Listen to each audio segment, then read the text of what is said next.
Jai Hind! Jai Hind! Jai Hind! Excellent. It's a great privilege for me to be here amongst you all today.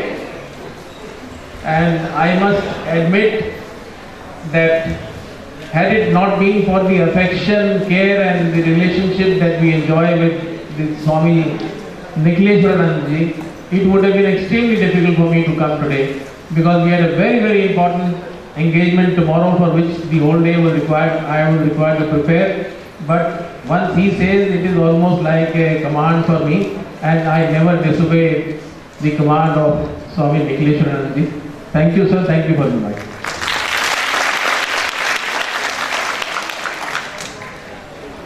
As we all know that today is 10th and day after tomorrow is the International Youth Day. And globally today we all realize and we acknowledge that youth is a global entity. When our forefathers were born, the kind of communication systems and the kind of linkages were such that they had to think more of a kind of within a village or a block or a small place. Very, very few people like Swami Vivekananda ji could be able to travel abroad and be able to expose themselves to others and others to themselves.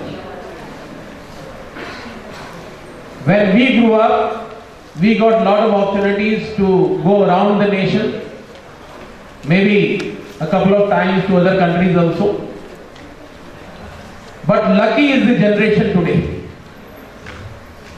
Your generation is extremely lucky, because by the time you all grow up, I am very sure that we may be partly global citizens, you all will be certainly global citizens.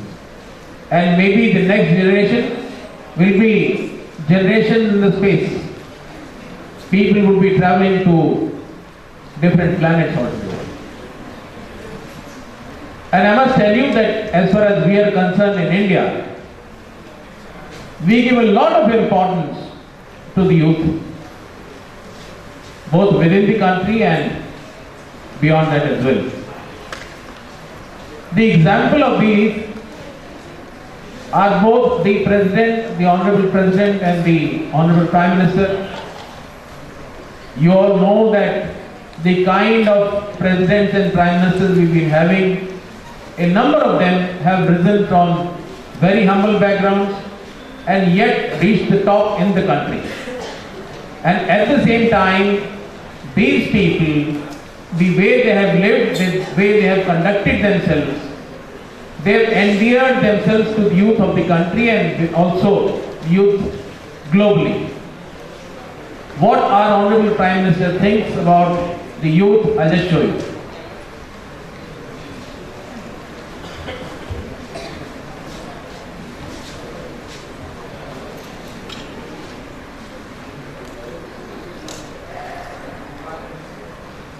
Minutes. He wants me to wait 5 minutes. My Prime Minister doesn't wait 5 minutes.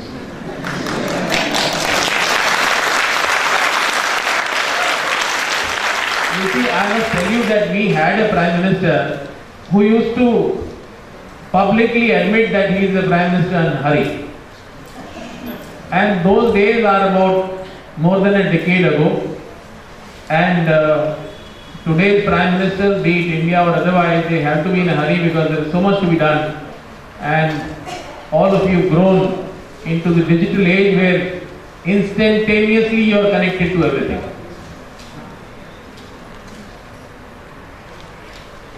So what I wanted to basically show you was that our current Honorable Prime Minister, Shri Narendra Bhai Modi, all of us know that the kind of background that he is risen from, the kind of focus and hard work that he has put in, the kind of administrative ability and acumen that he has, and the kind of global vision that he has.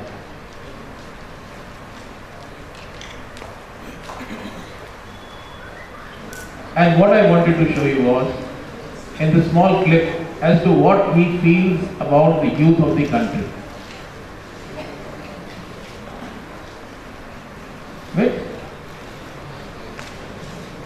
He wants me to wait 2 more minutes. Let's wait. In the meanwhile, let me tell you that growing in India, what we are seeing today, what all of you are feeling today, is known to most of us. We know your aspirations, we know your expectations, we know your kind of lifestyle.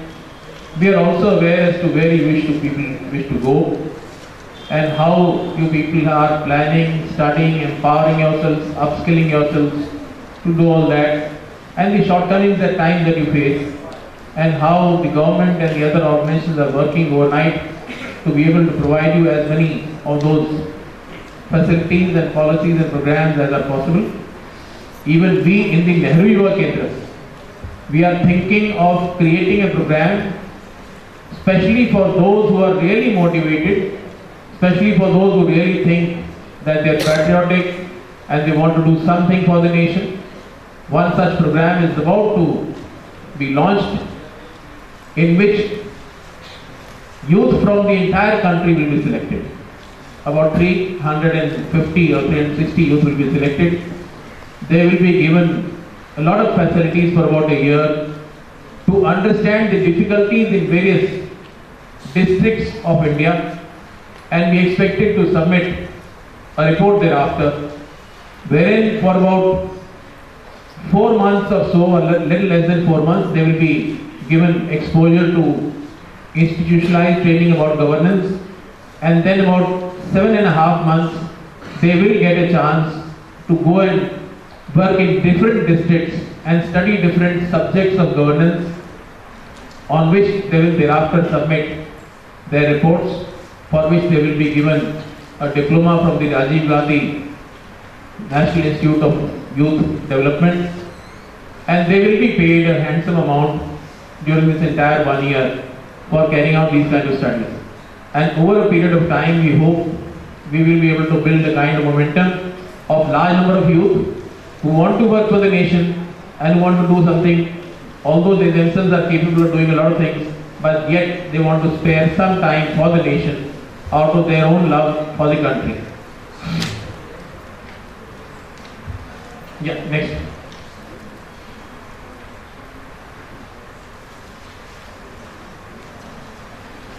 Volume.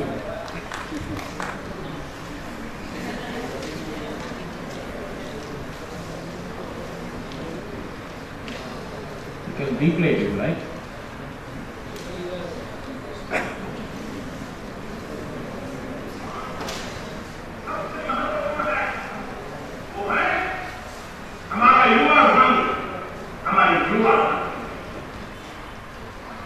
What basically saying is that for us the most important is the youth of the country today, and we treat it as the most precious resource today. And this talk of mine I consider it rather incomplete, not pay a very rich tribute to our late President Dr. APJ Abdul Kalam, with whom we had the pleasure of sharing our first session here in the last conclave. He would have come here for the event today. Unfortunately, he is not here amongst today. But the way he endeared himself to the youth, the way he rose from the kind of background that he was, and the kind of views that he propounded, you must see this. Next slide. Which means I am a world citizen.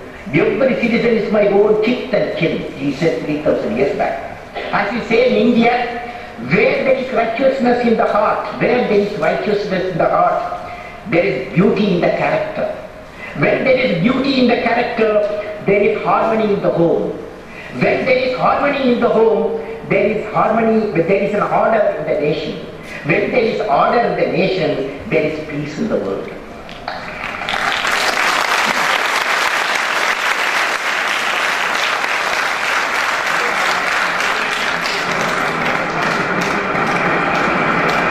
You must also listen to the kind of acknowledgement that he got for this kind of talk. Mr. President Abdul Kalam, in the name of the European Parliament, I want to thank you for this important and inspiring speech.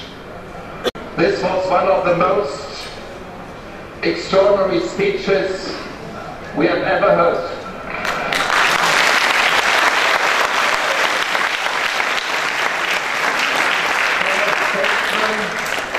Scientist and poet, this is unique. All the best to great India, all the best to all. This is how great people bring good name to the country and to the kind of roots that they belong to. We can only pay rich tributes and very respectful salute to this very worthy son of Mother India. And I am very sure that each one of you is endowed with the kind of qualities that all the other leaders in the country have had. All of you have the requisite potential, the kind of emotion, the kind of spirit, the kind of sentiment for the country, for the society and for yourselves. And for all of you who wish to do well for yourself, for your family, for your society and for the country, I will take the liberty of giving you what I have been able to collect, the way how we can go ahead. And the first thing I feel is what Dr. Abdul Kalam also mentioned. Next please. The character. If any one of you wants to do well in life, this first thing is first and foremost. There is no way any one of us will be able to do anything worthwhile without this very, very important prerequisite. And how I define this particular thing is out three things. And how I do it is in relation to the youth of the country today and the global youth today. Three things means integrity first. You all understand integrity. Integrity is not only financial integrity. It does not mean only that nobody is going to give or take bribes, but it is much more than that. You have to be not only financially sort of having integrity, but beyond that professional integrity. Beyond that your intellectual integrity, your psychological integrity, and your integrity in your relations with your better half, with your family, with your people, with your children, with your society, with your country. I am sure you understand that. Besides these two other things in character, the two other things in the character is whatever you are doing has to be selfless, with the intent of selflessness. And the third thing is that whatever you are doing, besides these two things, you have to have something known as discipline. Earlier people used to call it discipline. And all our earlier generations used to attach great value to this aspect of discipline. But in keeping with the current thought process of my younger generation today, I've remodeled it and I've now started calling it self-discipline. Why I say self-discipline is, the way I explain to some of the people is that in a class there is a monitor. The monitor tries to control the conduct of the class, but who is going to control the monitor, himself or herself? He or she has got to do it herself. Similarly, all of you, we treat you as responsible youth today, and since you are responsible and since you are potential leaders, we do not want to impose discipline on you, but we expect you to apply self-discipline. And I am sure all of you understand that. The next thing is competence. When we say competence, I attach three things to it. First is your knowledge, second is your skills, and third is your attitude. Character alone will take you more than halfway. But the rest of the halfway, if you want to succeed, you need to have competence. In that, You have to have the basic knowledge, vast amount of basic knowledge that is there, which you get through your schools, your colleges, your other sources, your parents. And besides the vast knowledge, what you need is skills specific to the field that you want to excel in. You may have the character, you may have the knowledge, you may have the skills, but if you do not have the positive attitude, it's very difficult to succeed. You will not be able to get the right kind of responses, because the impression of your credibility will be based on your attitude. You may be very intelligent, you may be highly skilled, you may have all the requisite qualities, but if you have attitude which is not positive, your superiors will not be able to give you responsibility, your family will not give you responsibility, they will not treat you as responsible people, and therefore your rise either in your family or in your society or your career will not be complete. For complete success, you will require a positive attitude as well. Next comes, you may have all these, but if you are unable to communicate properly, you do not go anywhere. And for that, I will repeat one of the examples that I have earlier spoken about. There was a Gujarati friend of mine, a young fellow, was studying, developed a good relationship with a girl from Tamil Nadu. They both had not learned the languages of each other. This girl fell sick, went into the hospital, was hospitalized, was in ICU. This boy went to meet her, and after meeting her, took a step back and told her that, look, don't worry, you'll get well soon and all that. And suddenly he realizes that there is a kind of expression of desperation on the face of the girl, and she says 3-4 words, and before this chap realizes, she's gone, she's no more. So this fellow comes out, asks his other Tamil friends, these are the 4 words she spoken. Before going, maybe it was a last wish or something which I can fulfill. Can you tell me what did she say? I am sure some of you know it. What she said was, why don't you step back, you are standing on the oxygen pipe which I am not getting. Right. So this boy lost his girlfriend because of lack of communication. Some of my friends will lose the likely job that they can get. Some of my friends will lose the kind of contracts that you can win. Somebody of you may lose the kind of opportunities that may come across you if you are not able to communicate properly. So communication is very, very important, and what is most essential is that the communication has to be efficient and it has to be effective. And the best example I can always quote is the way Swami Nikhileshwaranandaji tells us, and we don't just question because we know what he's saying is absolutely clear, with total conviction and with total honesty. So your communication has to be excellent. After that is your action. You may have all these things, but unless you take initiative and perform an action, nothing is going to happen. You may have all these sitting in your bed, sitting in your chair, at home, nothing is going to take place. You need to perform karma or the action. And while performing karma, the Hindu mythology is the most important guiding factor which can help you to go in the right direction. And for that, कर्म, अकर्म और विकर्म के अंतर को समझो, और कर्म, अकर्म और विकर्म में क्या अंतर है केशव? कर्म तो कर्म है ही, किंतु जो कर्म कर्म फल की आशा से मुक्त होकर किया जाए वो अकर्म है, और जो कर्म व्यक्ति और समाज के हित में न हो वो विकर्म है, निषिद्ध है। कर्म अकर्म से श्रेष्ठ है, कर्ता अकर्ता से श्रेष्ठ है। और हे पार्थ, जो अकर्ता है, जो कर्म फल की इच्छा से मुक्त है, वही ज्ञानी है, वही बुद्धिमान है और वही कर्मयोगी है।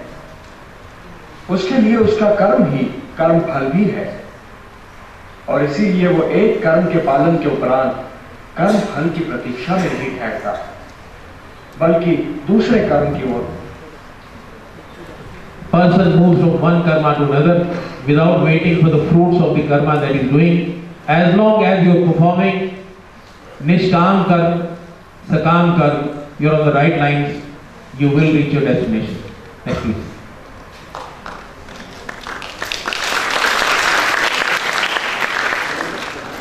You may have all this, but until and unless you have your network in place, I don't think you go anywhere.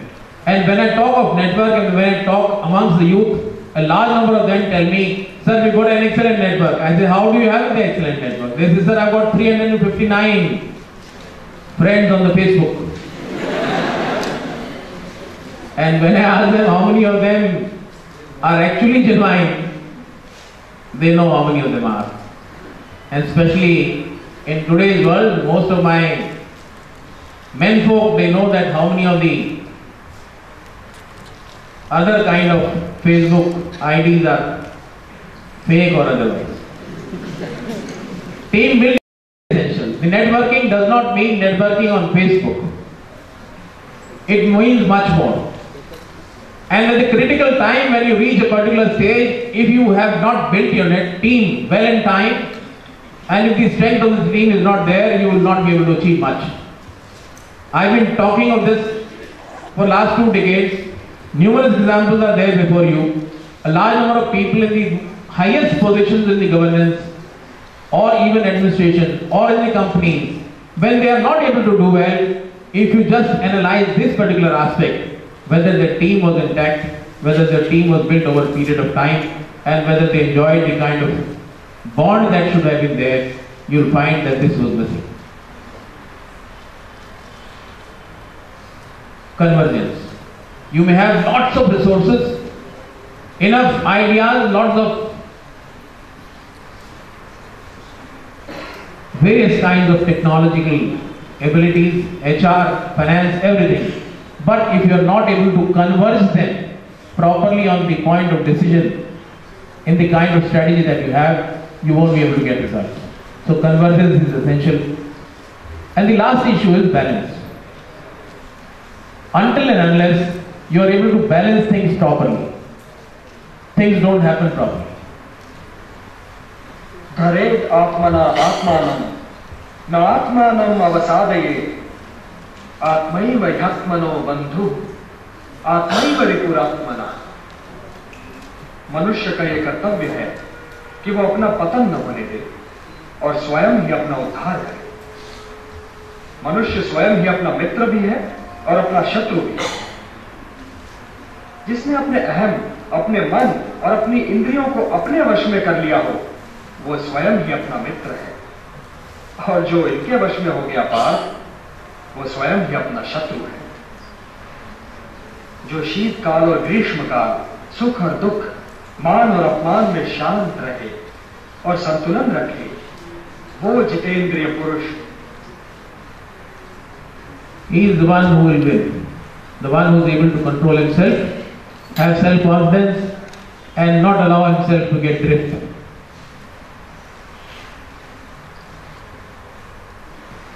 Large amount of challenges will come to your way. Various challenges will come, but remember, wherever there are challenges, you will get opportunities within those challenges, and they are the right kind of opportunities that you get, where if you are in the right direction, you will get much more success than your colleagues.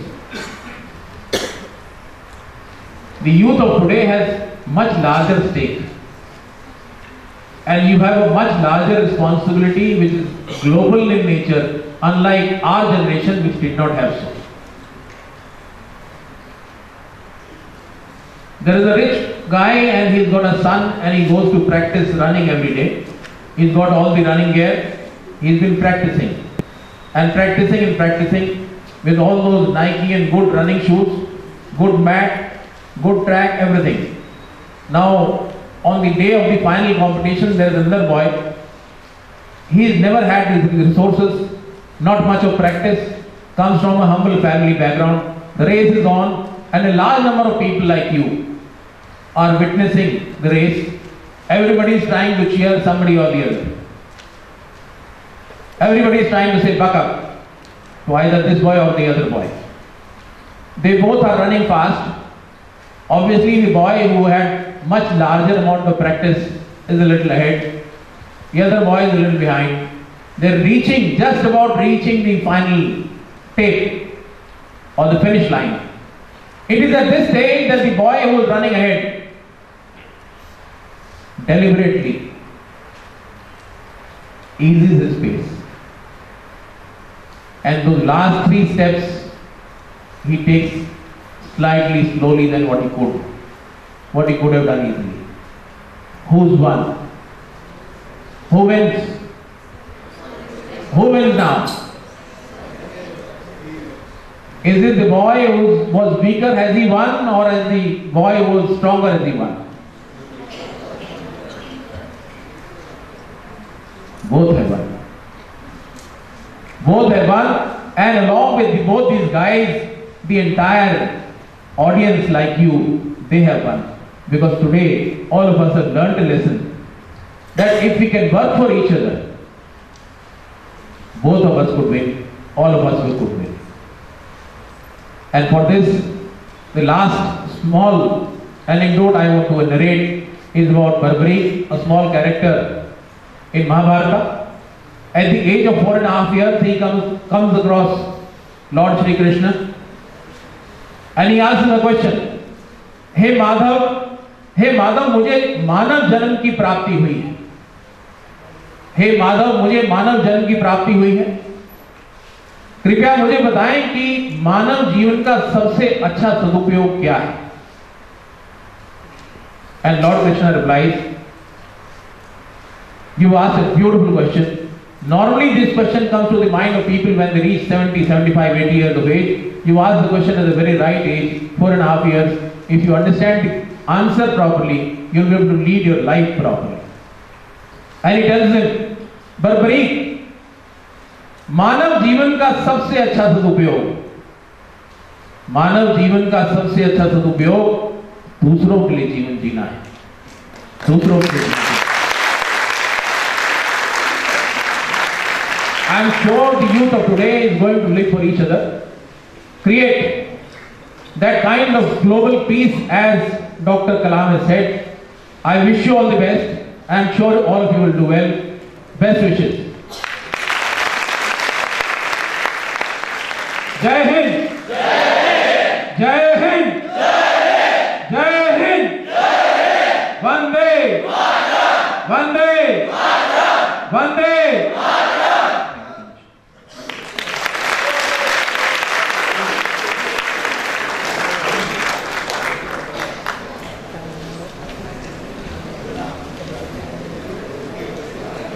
Thank you, Dilawar Singh ji, for this inspiring speech.